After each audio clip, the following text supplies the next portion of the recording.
Hello, welcome to Unicorn Princess Tarot. So, ito yung reading natin for air sign. Ayan, Gemini, Libra, Aquarius. Anyway, take only what resonates, guys. Bali, hindi to magre-resonate sa lahat. Hindi ko talaga makukuha lahat kasi ng energy ng air sign sa mundo. Pero, kung makaka-relate ka, makaka-resonate ka, maaaring ang reading na ito ay para sa'yo.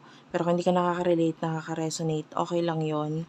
May mga next readings pa naman tayo. Okay, this is for the sign of air sign. By the way, if you want to book a personal reading kay Jing Tarot Reader, i-message mo na lang siya sa Facebook. Yeah. And pwede ka naman mag-check doon sa aming TikTok shop, guys, if you want to avail yung mga products, evil eyes, etc., pampaswerte, and crystals, bracelets. You might want to check our TikTok shop. Ayan, Unipree. And kung taga Las Piñas ka, pwede mo dayuhin yung aking restaurant, Jelly's Restaurant, along Naga Road. Okay, let's start. Isang shuffle na lang. Love reading to, ha? Okay, let's start. Wait lang, medyo anuhin ko lang. Ayan. Messages for air sign.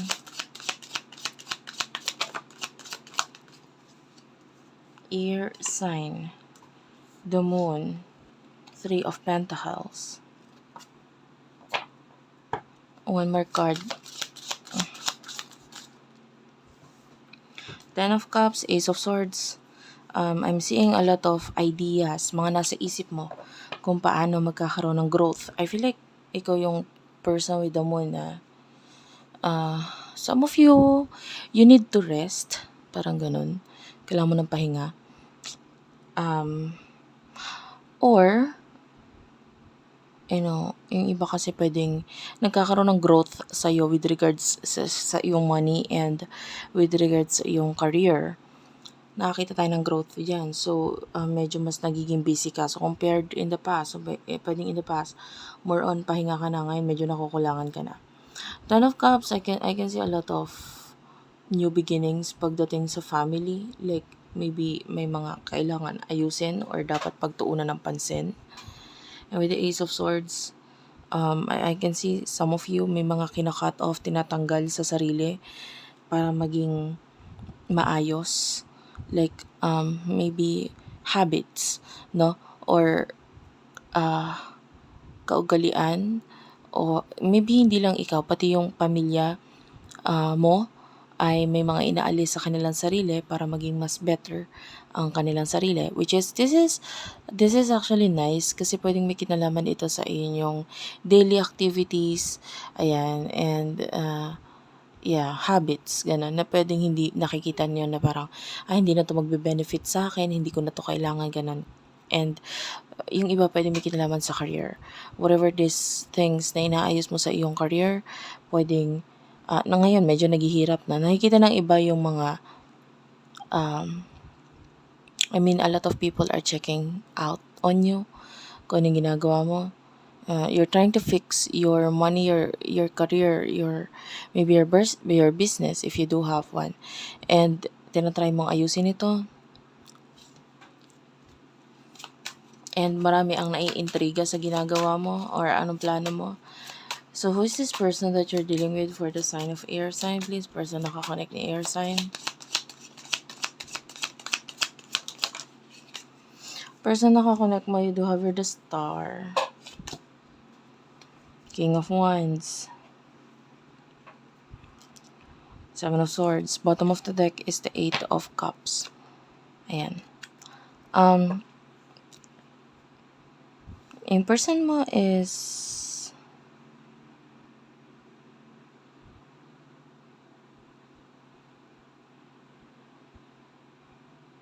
I feel like may naninira sa'yo sa kanya. Like maybe may kumakausap sa person mo regarding sa'yo.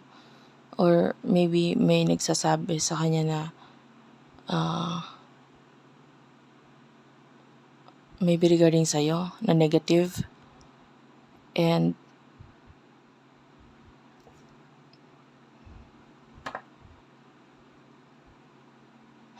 hindi yun nakikita or naririnig ng person na ito.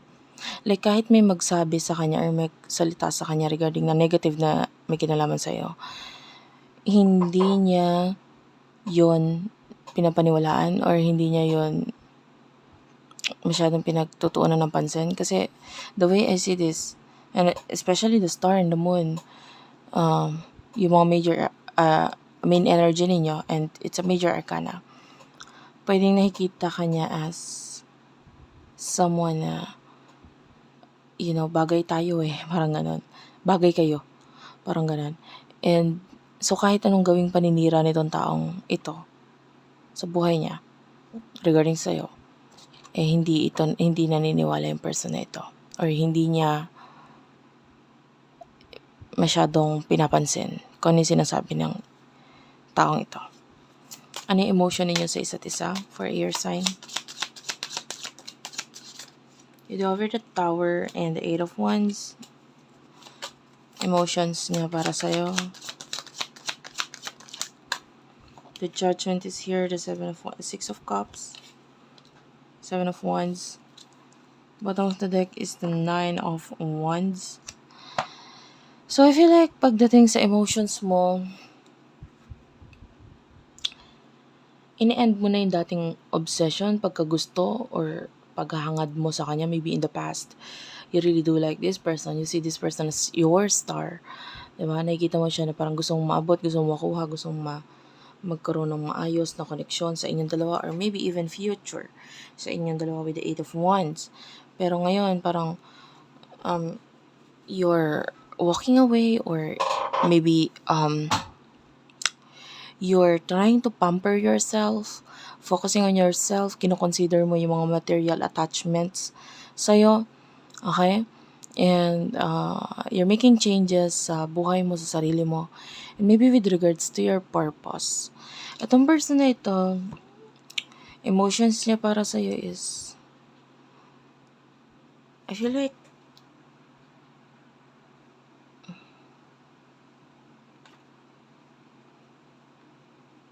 may mga bagay siyang unting nare-realize sa connection na ito. Interesado sa'yo ang person na ito.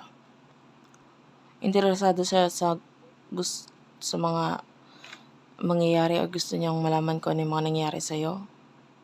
And with the 7 of Wands, this person is trying to fix yung bagay na hindi na maaayos. For now, maybe has something to do sa kanyang sarili or sa kanyang buhay, bahay, or career. So, tinatry niyang ayusin yung bagay na hindi niya maaayos na. Like, it's already, ganun na talaga yun. So, what will happen in the future for you, air sign?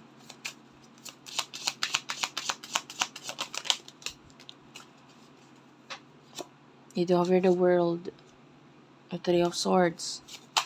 Clarify the World and the 3 of Swords, please. Spirit guides, angel guides, clarify the 3 of Swords and the World. The 3 of Swords is clarified by the High Priestess sa side ng person na ito.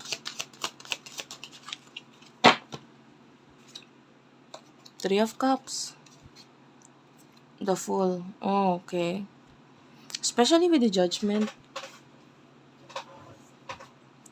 maraming na-realize, or I feel like this person is having a major awakening, nagigising sa koneksyon, sa kung ano meron sa inyo at kung ano yung totoong emotion na nararamdaman niya para sa'yo.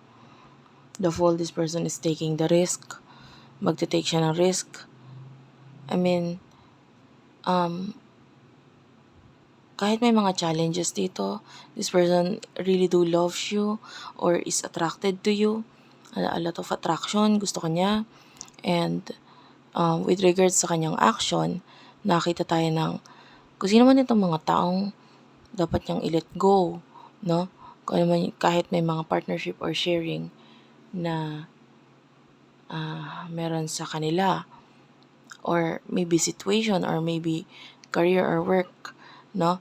Nakikita natin na itong person na to, gusto niya magpakasaya, gusto niya maging masaya, this person wants to have fun, this person wants to be happy, diba? And with regards sa kanyang hobby, I feel like nakita niya kasi na yung hobby niya is may sasakatuparan niya or mas high chance na mailabas niya yung talents niya. And yeah, regarding sa'yo, or nakikita niya in the future, like mailalabas mo yung full potential niya, yung talent niya, parang ganun. You are the high priestess in the future. Nakikita natin na magiging mas spiritual develop ka pa. If you feel like you're already spiritually developed, like marunong ka na ng ganito, ganyan, and maybe you can, you know a lot regarding maybe tarot reading, psychological, so either psychological or spiritual na usapin. Marami ka nang alam regarding dyan, pero nakikita natin na de-develop ka pa in the future.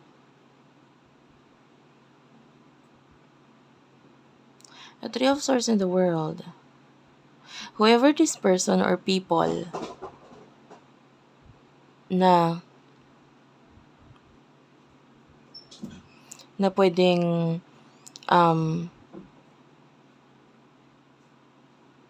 hindi mo gustong i-stay ang sarili mo sa situation na to kasi parang feeling mo hindi mo siya kailangan or hindi mo ito kailangan at hindi ito nakakatulong para sa'yo. So nakakita tayo ng decision sa'yo or pag-iisip na iwasan or layuan ito. Page of Wands is here. Artist Leo, Sagittarius energy. Yeah, communication. Pwedeng mabalik yung communication sa inyo ng person na ito. Magandang connection. And the Nine of Pentacles. I'm seeing a Virgo energy here.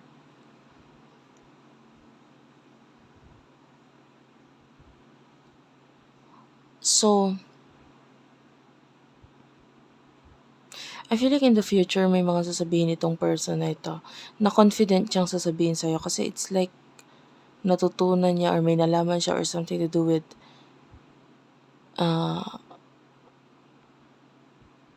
sa sarili niya. Pwedeng magiging mas confident siyang humarap sa'yo in the future. Kaya nga pwedeng mag-take ng risk or gumawa ng action itong person na ito. And I can see magandang communication sa inyong dalawa. Anyway, that's it for now. Thank you for watching, guys. Please do like and subscribe to our channel. Thank you for watching. I love you all and bye-bye.